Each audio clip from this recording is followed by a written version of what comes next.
Hello friends, आप लोग कैसे हैं। राजकिशोरी देवी शिक्षण प्रशिक्षण सेवा संस्थान के यूट्यूब चैनल पर आपका हार्दिक स्वागत है। जैसा कि आप लोगों को पता है कि जो भी बच्चे हमारे इस संस्थान में पढ़ते हैं या बाहर के हैं, तो जो भी लिंक जानते हैं, ये वीडियो को जानते हैं, तो प्रतिदिन अपना वीडियो देखते हैं। तो मैं राजेश कुमार दुबे VI बच्चों के लिए प्रतिदिन एक नया नया वीडियो लेकर पाठ्यक्रम के अनुरूप आता हूं, ताकि आप लोगों को परीक्षा में किसी प्रकार की समस्या ना हो। ठीक है। और एक बात स्पष्ट रूप से आप लोगों को बता देना चाहता हूं कि मैंने पिछले वीडियो में ब्रेल से संबंधित कई वीडियो डाले हैं, और मैंने आप लोगों को बताया था कि कम से कम आप लोग ब्रेल स्लेट और स्टाइलस खरीद के एक पेज प्रतिदिन ब्रेल लिखकर हमारे व्हाट्सएप पर आप लोग डालिए। अभी तक आप लोग नहीं भेज रहे हैं, थोड़ा इस पर आप लोग कोशिश कीजिए। ठीक है। और आज का जो मेरा टॉपिक है कि दृष्टिहीनता और कम दृष्टि की परिभाषाएं, जो कि परीक्षा में अक्सर बार बार आता है। वैधानिक, शैक्षणिक और आर्थिक दृष्टिहीनता आदि संबंधी, मतलब कि जो अध्यापक क्लास में है तो उसको ये शब्दावली जो दृष्टिहीनता है, इसको अच्छी तरह से जानना बहुत जरूरी है। क्योंकि दृष्टिहीनता भी कई प्रकार की होती है। एक होती है अल्प दृष्टिबाधित, लो विजन जिसको कहते हैं। एक होती है पूर्ण दृष्टिबाधिता, दूसरा होती है आंशिक दृष्टिबाधिता। तो शिक्षक कैसे अपने वर्ग में बच्चों की पहचान करेगा, उसकी परिभाषा क्या होती है, और दूसरा उन बच्चों को पढ़ने के लिए मटेरियल क्या क्या लगते हैं, इन सब पर आज हम चर्चा करेंगे। ठीक है। दृष्टिगत असमर्थ बच्चों के अध्यापकों को यह स्पष्ट रूप से पता होना चाहिए क्या कि शब्द दृष्टिहीनता को कैसे वर्गीकृत किया जाए। ठीक है। हालांकि दृष्टिगत अंधता सामान्यतः उन लोगों का प्रतिनिधित्व करती है जिन्हें सीखने के लिए ब्रेले और वैकल्पिक वर्गों में वर्गीकृत कर सकते हैं। जो पूर्ण दृष्टिबाधित बच्चे होते हैं उनको आप एक खास श्रेणी में रख सकते हैं, जिन्हें पढ़ने के लिए ब्रेल ही जरूरी है और उसके अनुरूप पाठक्रम। ठीक है। दृष्टिगत तीक्ष्णता के संबंध में दृष्टिगत असमर्थ व्यक्तियों को उस श्रेणी में रखा जा सकता है जिनकी दृष्टि कम है, जो ब्रेले के पाठक है, और वे जो बिल्कुल दृष्टिहीन है। सीखने के कौशल के संबंध में दृष्टिगत रूप से असमर्थ लोगों को शैक्षणिक रूप से दृष्टिहीन की श्रेणी में भी रखा जा सकता है। ठीक है।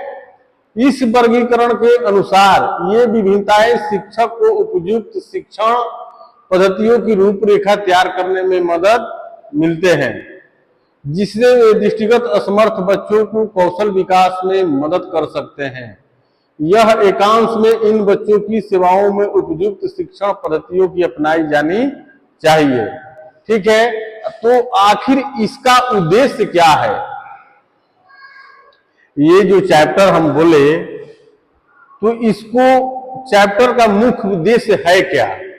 तो इसका मुख्य उद्देश्य है वैधानिक दृष्टिहीनता की परिभाषा और उसका शिक्षा पर प्रभाव। जो दृष्टिहीनता की वैधानिक परिभाषा है वो क्या है और उसके शिक्षा पर क्या उसका प्रभाव है। अगला है कम दृष्टि की स्थिति की परिभाषा और शिक्षा पर उसका प्रभाव, और कम दृष्टि की क्या परिभाषा है और उसका शिक्षा पर क्या प्रभाव पड़ता है। अगला है दृष्टिगत अक्षम बच्चों के निर्धारण के लिए प्रयोग किए जाने वाली प्रणालियां। कौन कौन सी प्रणाली का प्रयोग करके हम बच्चों को विभक्त कर सकते हैं कि कौन सा बच्चा पूर्ण दृष्टिबाधित है, कौन सा अल्प दृष्टिबाधित है। दृष्टिगत असमर्थ बच्चों के शिक्षण के लिए अपनाई जाने वाली सामान्य पद्धतियां हैं, और इन बच्चों को पढ़ाने के लिए कौन कौन सी सामान्य जनरल जो पद्धतियां होती है, इसके भी बारे में हम चर्चा करेंगे। इन बच्चों की अवस्थापन के लिए अपनाई जाने वाली पद्धतियों की गणना कैसे हम करेंगे, इसके बारे में भी हम चर्चा करेंगे। अब है दृष्टिहीनता की संकल्पना। आंख की विभिन्न स्थितियों का अध्ययन करने से पहले यह उचित होगा कि रोशनी और किरण वक्रता की संकल्पना का अध्ययन किया जाए। जब रोशनी का स्रोत लक्ष्य से टकराता है तो तीन संभावनाएं हो सकती हैं। कौन कौन? पहली, रोशनी की किरणें बिना परिवर्तन के निकल जाती है। ऐसी वस्तुओं को पारदर्शक कहते हैं। जिन पदार्थों से सूर्य की किरणें आर पार हो जाती है उसे क्या कहते हैं? पारदर्शक कहते हैं। जैसे साफ पानी, सादा ग्लास आदि पारदर्शक वस्तुओं के उदाहरण हैं। दूसरा, कुछ वस्तुएं ऐसी होती हैं जिससे रोशनी की किरणें पूरी तरह पास नहीं होती, ठीक है, बल्कि प्रसारित हो जाती हैं। वास्तविक रोशनी की किरणें मात्र निकल नहीं पाती और इसके परिणाम स्वरूप वस्तु के अंतरा पृष्ठ पर रोशनी का धीमापन दिखाई देता है। ऐसी वस्तुएं प्रभाषक वस्तुओं के उदाहरण हैं, ठीक है। प्रभाषक वस्तुएं किसे कहते हैं? जिनसे सूर्य की किरणें कुछ हुई मात्रा में बाहर निकलती है, उसे क्या कहते हैं? प्रभाषक। पिछली दो स्थितियों से भिन्न कुछ वस्तुएं रोशनी की किरणों को प्रवेश नहीं होने देती हैं, जिसके परिणामस्वरूप उन वस्तुओं में मिल जाती हैं वे अपारदर्शी पदार्थ होते हैं। और जिन पदार्थों से सूर्य की किरणें बिल्कुल नहीं पार पाती हैं उसे कौन सा पदार्थ कहते हैं? अपारदर्शक। जब रोशनी की किरणें एक सतह से दूसरी सतह तक जाती है तो अंतरा पृष्ठ की ओर मुड़ जाती हैं, जो सतह के घनत्व पर निर्भर करता है। ये सब किस चीज पर निर्भर करता है? वस्तु के घनत्व पर निर्भर करता है, जिससे रोशनी की किरणें टकराती हैं। इसे किरण वक्रता कहते हैं। इसे क्या कहते हैं? किरण वक्रता भी कहते हैं। क्योंकि दोनों आंखों में दो विभिन्न प्रतिबिंब होते हैं, दोनों केंद्रीय तंत्रिका प्रणाली में भेज देते हैं। मस्तिष्क दो विभिन्न प्रतिबिंब प्राप्त करके आंखों को आदेश देता है कि एक प्रतिबिंब को देखे। इस प्रक्रिया को विलयन कहते हैं, ठीक है। अब है दृष्टिहीनता की वैधानिक परिभाषा क्या है? ये क्वेश्चन परीक्षा में बार बार आता है कि दृष्टिहीनता की वैधानिक परिभाषा क्या है। वैधानिक दृष्टिहीनता को इस 20/200 दृष्टि तीक्ष्णता के रूप में परिभाषित किया जाता है। बेहतर आंख में श्रेष्ठ संशोधन के बाद या रोशनी दृष्टि क्षेत्र में 20 डिग्री से अधिक नहीं होगी। दृष्टि तीक्ष्णता का अर्थ है विस्तृत केंद्रीय रोशनी, जैसा कि पढ़ने में दृष्टि तीक्ष्णता का मतलब क्या होता है कि विस्तृत रोशनी, जैसा कि हम लोग पढ़ने में यूज करते हैं।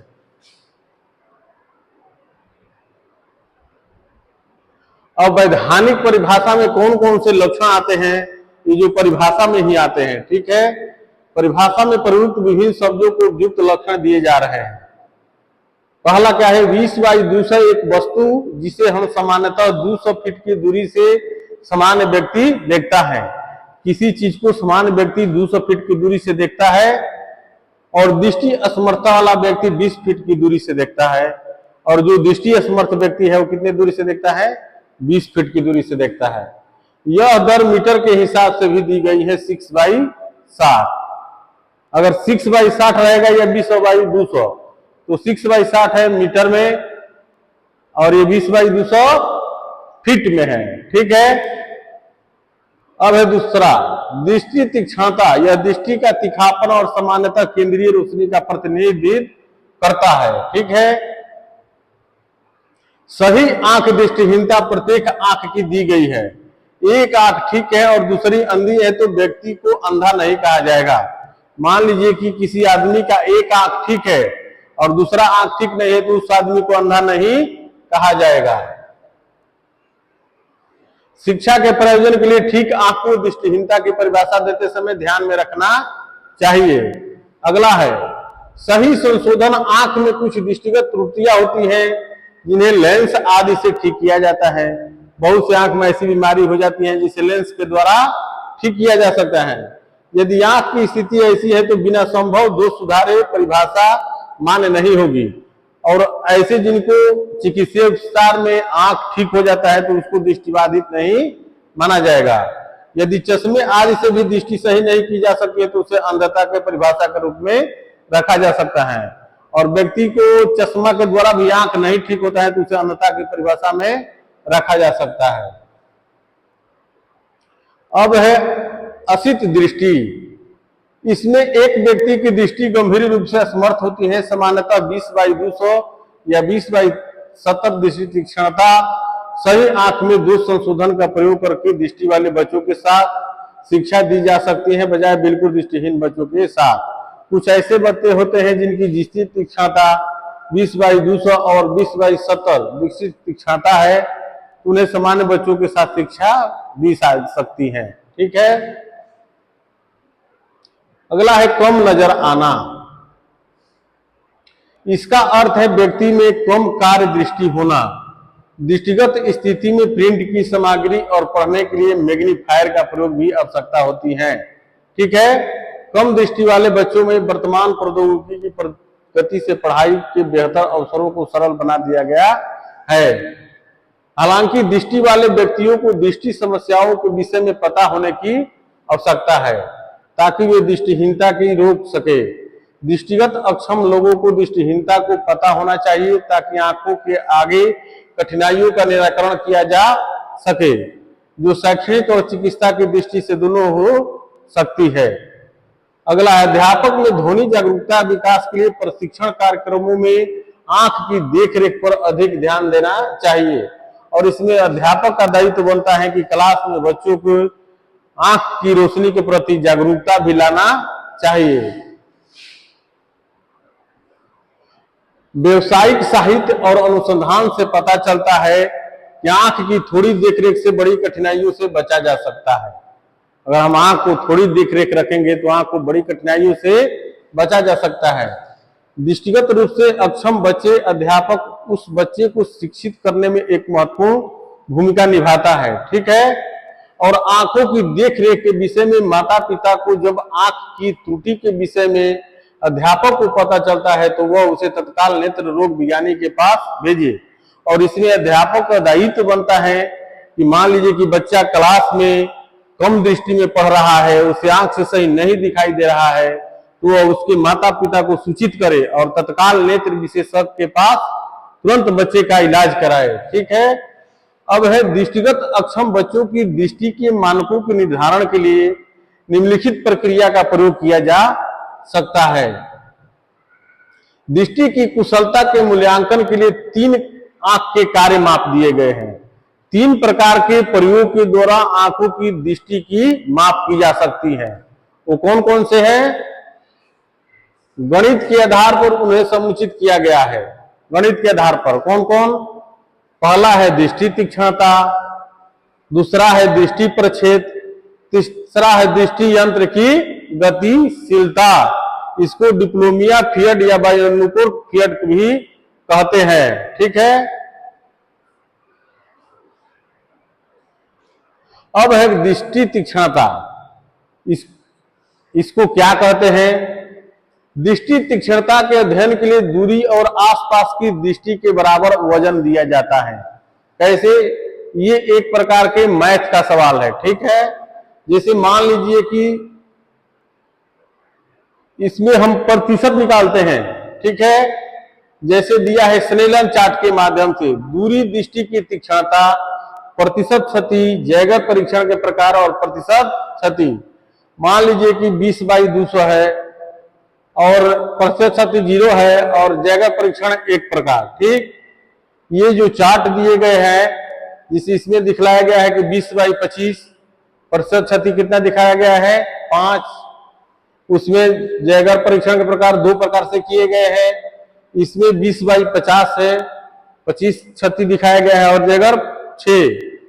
तो इसमें देखिए 15% क्षति पर 10% दिखाया गया है। ठीक है। इसी प्रकार अगर 20/4 हो जाए तो कितना प्रतिशत क्षति माना जाता है? 90%। ठीक है। अब इसको हम लोग निकालते कैसे हैं? दृष्टि तीक्ष्णता की गति गणना करने के लिए पास और दूरी दोनों की तीक्ष्णता जानना सामान्य रूप से महत्वपूर्ण है। जैसे है 20/80 और जैगर कितना पढ़ा गया है? 6 पर पढ़ा जा सकता है। तो इसको जोड़ेंगे 40 + 50/2, मतलब दृष्टि तीक्ष्णता 45% क्षति या 55% दृष्टि तीक्ष्णता क्षमता मानी जाएगी। ठीक है,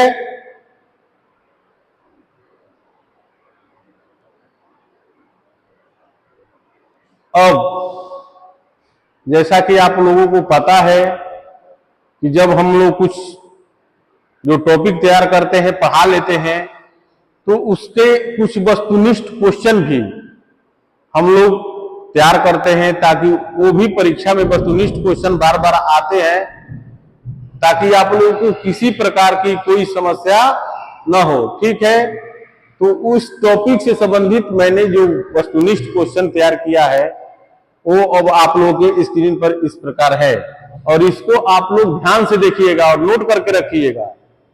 पहला सवाल है क्या, देखिए,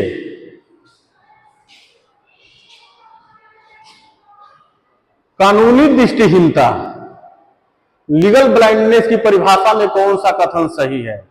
ठीक है, पहला है दृष्टि क्षमता 20/20, दृष्टि क्षमता 20/200 या इससे कम, दृष्टि क्षमता 20/50, दृष्टि क्षमता 20/100। तो इसका सही आंसर क्या होगा? जैसा कि परिभाषा में मैंने आप लोगों को पढ़ाया है, तो इसका सही आंसर होगा ऑप्शन बी, दृष्टि क्षमता 20/200 या इससे कम होगा। तो वो क्या माना जाएगा? लीगल ब्लाइंडनेस माना जाएगा। ठीक है, अब है क्वेश्चन नंबर 2। शिक्षा के संदर्भ में दृष्टिहीनता का क्या मतलब है? ठीक है, शिक्षा के संदर्भ में दृष्टिहीनता का क्या मतलब है? वे लोग जो ब्रेल पढ़ते हैं, वे लोग जो किसी प्रकार की दृष्टि सहायक उपकरण का प्रयोग करते हैं, वे लोग जो बिल्कुल नहीं देख सकते। ऑप्शन डी, उपरोक्त सभी। बताइए इसका सही आंसर क्या होगा? इसका सही आंसर होगा ऑप्शन ए, वे लोग जो ब्रेल पढ़ते हैं वो क्या है? दृष्टिबाधिता के लिए प्रयुक्त है। ठीक है, अब है क्वेश्चन नंबर 3। देखिए आप लोग,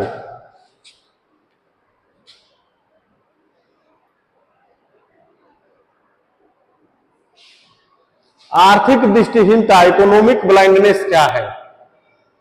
ठीक है, पहला सवाल है जिनके पास कोई नौकरी नहीं, जो श्रम बाजार में प्रतिस्पर्धा नहीं कर सकते, जिनके पास दृष्टिहीनता के कारण आर्थिक लाभ है, जिनकी दृष्टिहीनता के कारण कामकाजी क्षमता पर प्रभाव पड़ा है। तो इसका सही आंसर क्या होगा? ऑप्शन डी, जिनकी दृष्टिहीनता के कारण कामकाजी क्षमता पर प्रभाव पड़ा है। ठीक है, अब क्वेश्चन नंबर 4 देखिए,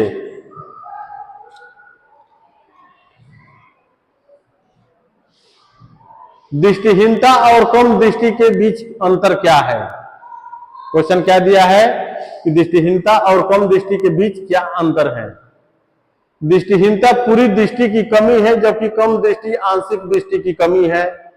ठीक, बी, दोनों समान है। दृष्टिहीनता में व्यक्ति कुछ देख सकता है, जबकि कम दृष्टि में कुछ भी नहीं देख सकता। उपरोक्त में से कोई नहीं। तो इसका सही आंसर क्या होगा? ऑप्शन ए, दृष्टिहीनता पूरी दृष्टि की कमी है, जबकि कम दृष्टि आंशिक दृष्टि की कमी है। इसका सही आंसर क्या होगा? Option A. अब है क्वेश्चन नंबर 5।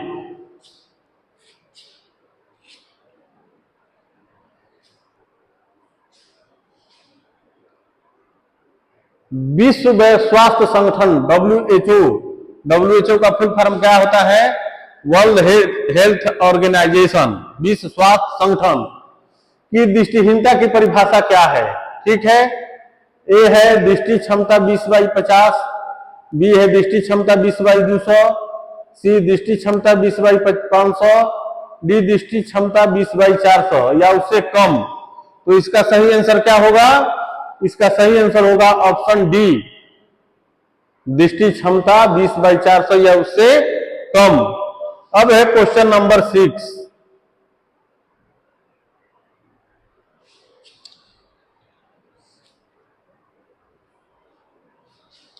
देखिए, ये चैप्टर में मैंने इस क्वेश्चन के बारे में चर्चा किया था। भारत में दृष्टिहीनता की कानूनी परिभाषा क्या है? ए है दृष्टि क्षमता 20/20, बी दृष्टि क्षमता 20/60, सी दृष्टि क्षमता 20/200, डी दृष्टि क्षमता 20/120। तो इसका सही आंसर क्या होगा? इसका सही आंसर होगा ऑप्शन सी, दृष्टि क्षमता 20/200, जिस पर मैंने चर्चा किया था। इसको नोट कर लीजिएगा, ऑप्शन सी। अब है क्वेश्चन नंबर 7।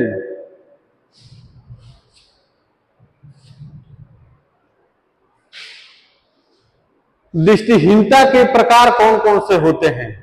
ठीक है, पूर्ण दृष्टिहीनता, बी आंशिक दृष्टिहीनता, सी रंग दृष्टिहीनता, डी उपरोक्त सभी।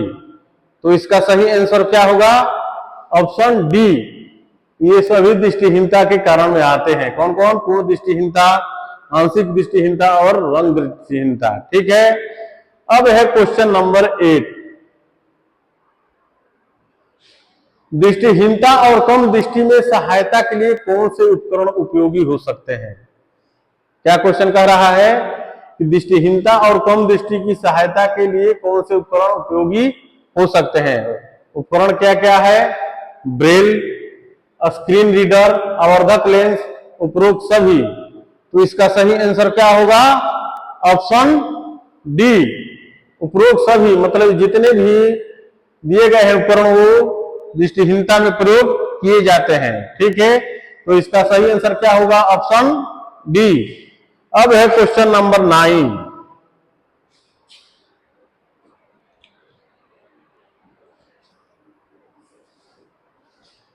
दृष्टिहीनता का कानूनी परिभाषा में कौन सी दृष्टि परीक्षण विधि का उपयोग किया जाता है?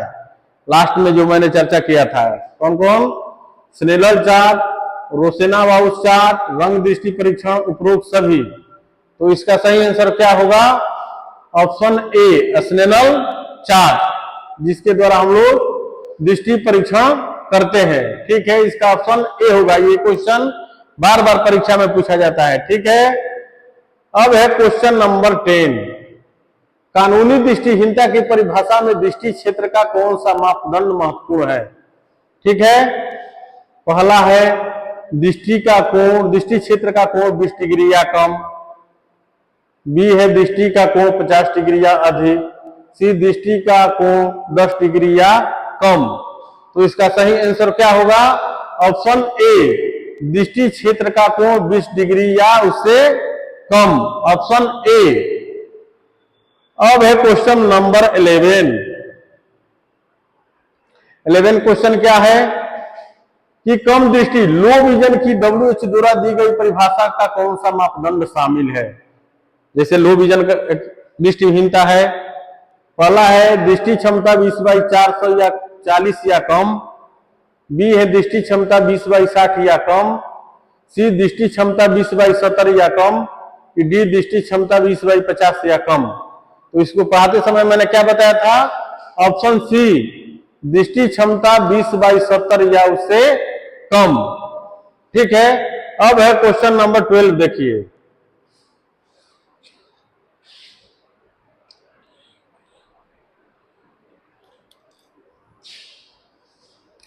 क्वेश्चन नंबर 12 का दिया है, शिक्षा के संदर्भ में दृष्टिहीनता वाले बच्चों के लिए किस प्रकार की शिक्षा प्रणाली उपयुक्त मानी जाती है? ठीक है, पहला क्या दिया है? सामान्य स्कूल, बी दिया है विशेष शिक्षा स्कूल, सी घर पर शिक्षा, डी उपरोक्त सभी। तो इसका सही आंसर क्या होगा? इसका सही आंसर होगा ऑप्शन डी, उपरोक्त सभी। ठीक है, अब है क्वेश्चन नंबर 13। कानूनी दृष्टिहीनता की परिभाषा किस देश में सबसे पहले इस्तेमाल की गई? ठीक है, देखिए कितना बढ़िया क्वेश्चन है कि कानूनी दृष्टिहीनता की परिभाषा किस देश में सबसे पहले इस्तेमाल की गई? बताइए। पहला है ए भारत, बी संयुक्त राज्य America, C United kingdom, D Australia. बताइए इसमें से सही आंसर क्या होगा?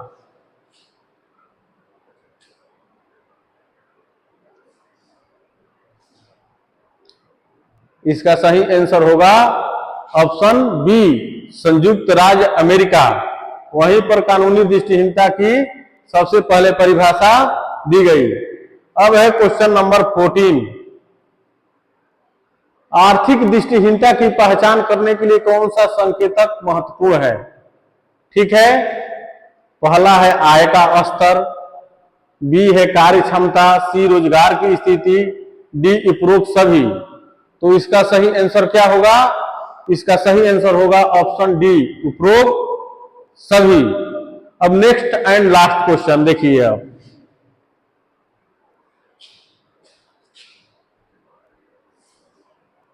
दृष्टिहीनता और कम दृष्टि की पहचान के लिए कौन सा आकलन सबसे आम है? ठीक है, पहला क्या दिया गया है? दृष्टि परीक्षा, दूसरा है चिकित्सा, तीसरा है पारिवारिक इतिहास, चौथा है सभी। तो इसका सही आंसर क्या होगा? इसका सही आंसर होगा ऑप्शन ए, दृष्टिहीनता और कम दृष्टि की पहचान के लिए कौन सा आकलन सही है? तो दृष्टि परीक्षा, ऑप्शन ए। तो आज के जो हमारे वस्तुनिष्ठ क्वेश्चन है वो समाप्त हुए। फिर मैं अगले दिन आप लोगों के सामने एक नया टॉपिक लेकर आऊंगा और उसके कुछ वस्तुनिष्ठ क्वेश्चन भी। तो कम से कम आप लोग ये कीजिए कि चैनल को सब्सक्राइब कीजिए और वीडियो को लाइक कीजिए, ताकि थोड़ा हम लोगों का भी मनोबल बढ़ा रहे। और जो भी बच्चे VI से है तो वो क्या करे कि कम से कम प्रतिदिन एक ब्रेल लिखे और जो भी लेसन टॉपिक आप लोगों के सामने पढ़ाया जा रहा है तो आप लोग प्रतिदिन वीडियो देखिए और इसके वस्तुनिष्ठ क्वेश्चन और इसमें से कौन से लघुत्तरीय और दीर्घोत्तरीय बन रहे हैं उसको अपनी भी कॉपी पर रखिए, ताकि आप लोगों की परीक्षा में किसी प्रकार की कोई समस्या न हो। फिर मैं अगले दिन एक नए वीडियो के साथ आप लोगों के सामने हाजिर होऊंगा। तब तक के लिए धन्यवाद, थैंक यू।